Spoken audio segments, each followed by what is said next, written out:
Demir Bentley of Winning the Week surveyed 5,000 professionals, and he asked, what's the most important thing you can do if you want to have a productive week?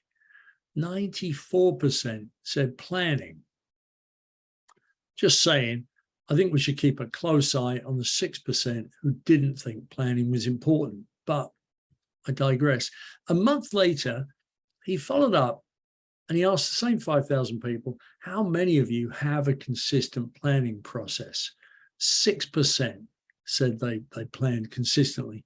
Then he then asked, well, over the last 4 weeks since you took the survey, who has, how many of you have consistently planned each and every week?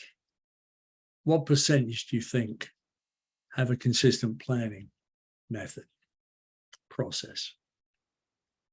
1%. Less than 50 of the 5,000 planned each and every week. Surprised? You're not, are you? You're not surprised, because we all want to plan. We all know we should plan, but there's a problem. Planning can cause anxiety, stress, and fear.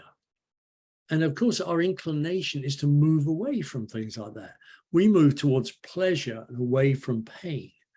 So if it causes stress, it's going to be avoided.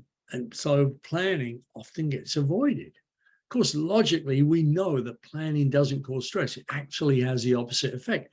But unless you think about it logically, maybe you won't do it. And you'll just go from one task to the other and let your email dictate what you do.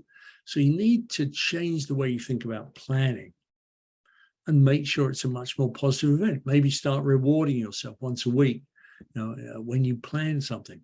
But now that at least we're thinking about it, you've got your attention and you're conscious, let's look at how to plan a week.